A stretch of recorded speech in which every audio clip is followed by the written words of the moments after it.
Oopsie is right. We had a breakage happen. Sometimes when you recycle your ties too much, they break. So we have a breakage here, and here, and here, and here, and here. Why did the strings break? The strings broke because when this was drying, the tension pulled and pulled and pulled until those old strings that Mommy was trying to use just broke. So you have to use good strings, right? Yeah. Yeah. Next up is finishing the texture on the hair side of the hide. This is quite rough. How rough is it? Well, it's pretty rough. You wouldn't want to write on that with a pen.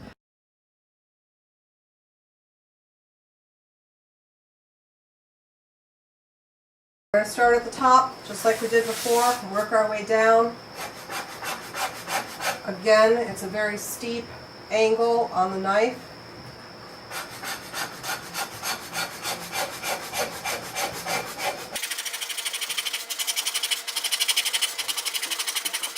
Sometimes when you're going down with the knife, it'll dig in. It doesn't matter so much which direction you go in with things, as long as it's working. If you start to get a stutter, like, then you need to go the opposite way, perpendicular to that, so that you don't end up with a little cut. You want all of that epidermis off.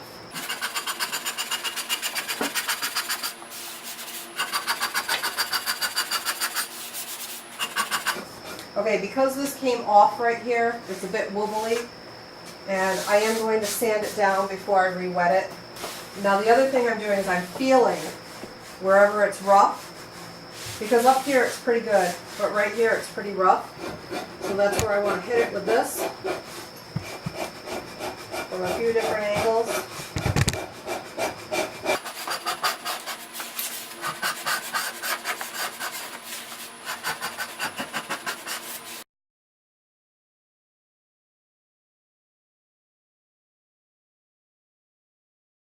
This is a Cuttle Bone. You're going to use this side of it right here, because that is what will plane down the parchment. And this is so easy, anybody can do this. So you just hold it like this. Sometimes you have to knock off a bit there, but hold it like this. And just go in circles. You want to do some of it? Come on up and do some. And circle. There you go.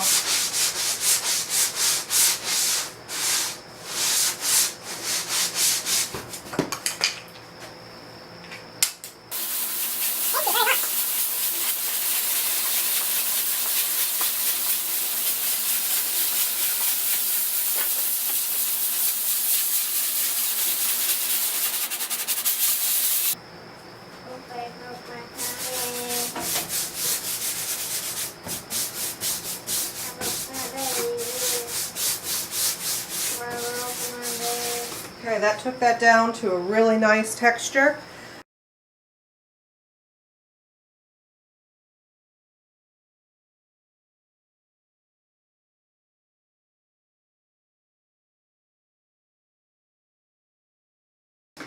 Notice I'm going in circular motions, and that keeps any textural differences to a minimum. That way when the scribes are writing or when the artists are painting, their brushes and pens don't get caught in a groove line.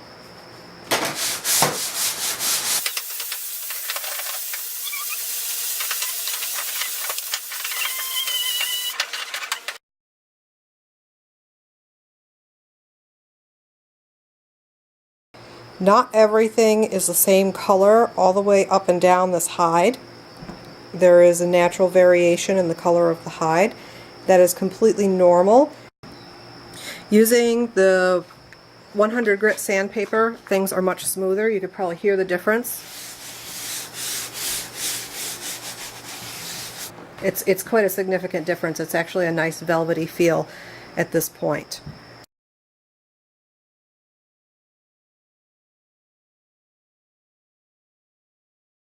And again, down the whole front.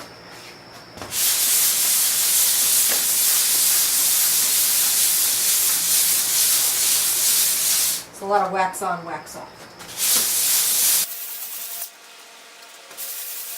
You do want to be careful that the corners of the sandpaper don't get caught in the holes because they will rip it.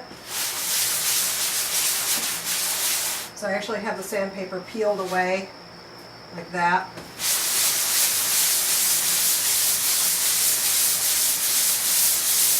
Don't use a flat block if you have holes.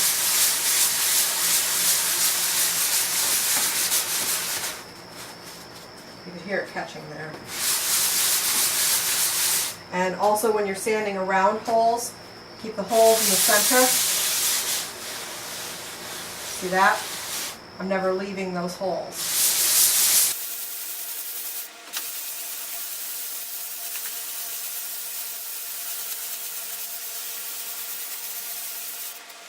Usually with a 220 sandpaper, you're going to start to see any flaws that are in the hide because it's going to start to become a very glassy, soft piece, just like as you get further down in your grits with wood, you'll start to see any little scratches or anything like that that's there. So there's a lot of bouncing back and forth between the 100, the 220, the 400, the 220. Sometimes I'll go back to the Cuttle Bone, and it's just a lot of wax on, wax off from here. So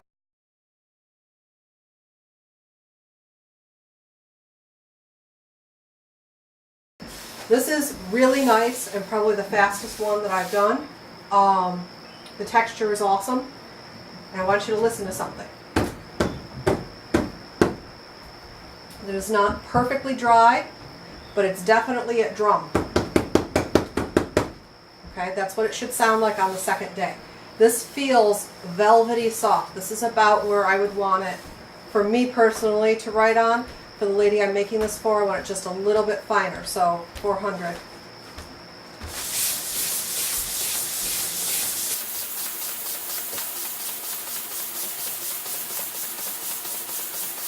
And I don't know if you can see that change in appearance.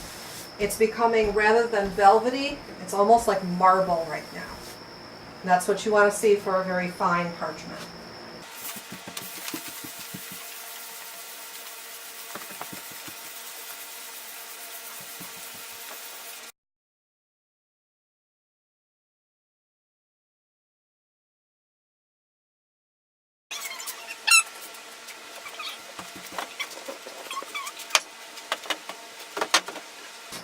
Back to the flesh side, and I can feel it's a little bit rough.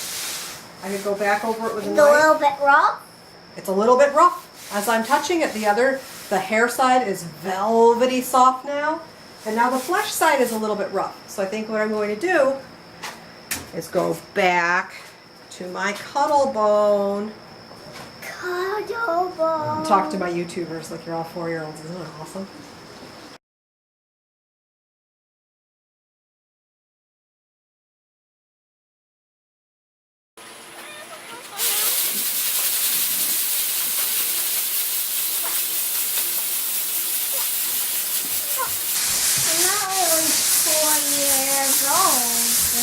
You are totally 4 years old. But I got older. Well, yeah, you're almost 5.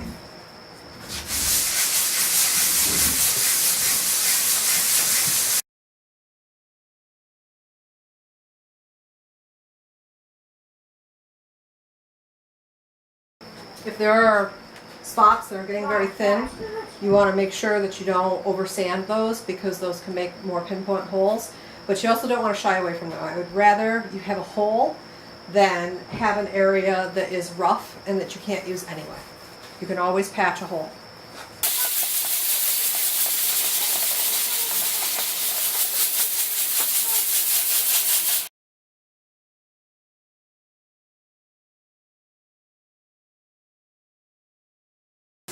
Part of what I'm doing when I'm holding the sandpaper is I'm using my fingers and the outside of my hand to press in a particular direction or on a particular place so that one part gets sanded more than the other.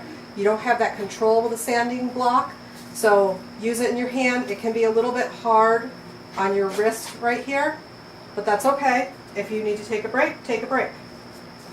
Right? Okay, right.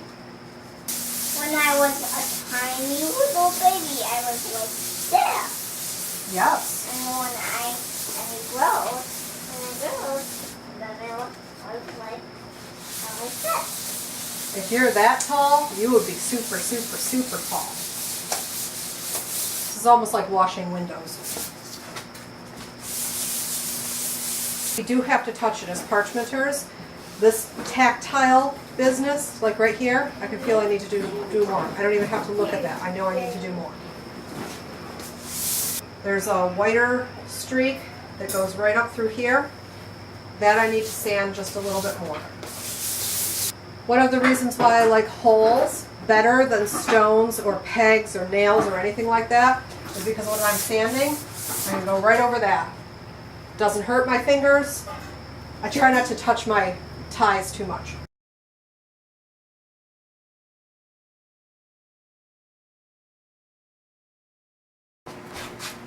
Math.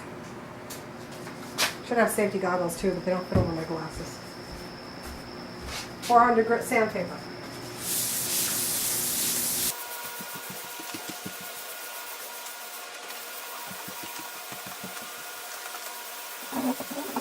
What we're looking for is a beautiful marble, I'll call it streak-free shine.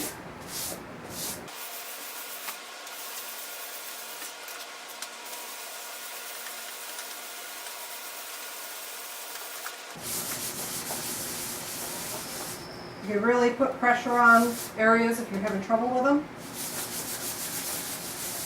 Try not to punch through.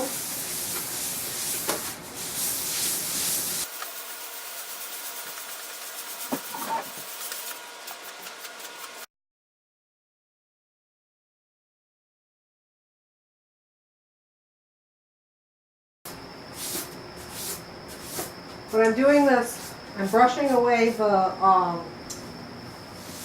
dust, but I'm also feeling for consistency, which is why I'm going so fast. So muscle memory tells me that I'm the same from here to right about here. I can feel a difference between here and here. And if I go slow, I sort of lose that. But if I go fast, I can really feel where that difference is.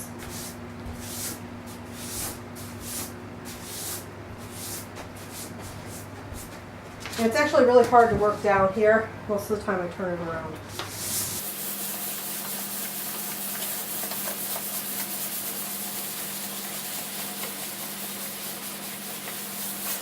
Most of your commercial parchment will not be finished to this degree. I'm not selling this, so I'm not going to lose any money by putting all these hours into it.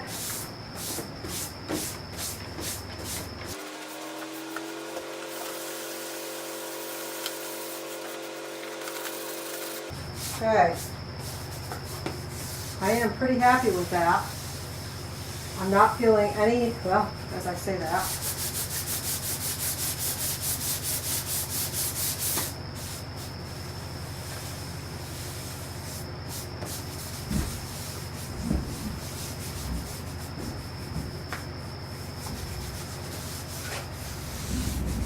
Aside from the areas that are going to get cut off, I'm not really feeling any major roughness on here. This is probably the easiest piece of parchment I have done ever. This thing is like awesome. So at this point, wipe it down with a damp cloth, retighten everything, and let it dry for 2 days. Then I will come back with my 400 and knock off any high places. Just like with wood, the grain is going to come up as I re-wet both of these sides. And then at that point, after it has dried for like another week, it's done. You can hear the difference between now and what it was before. Thank you very much for watching. Hopefully we will see you in the next phase of the video, which should be how to cut it off the frame. Very exciting.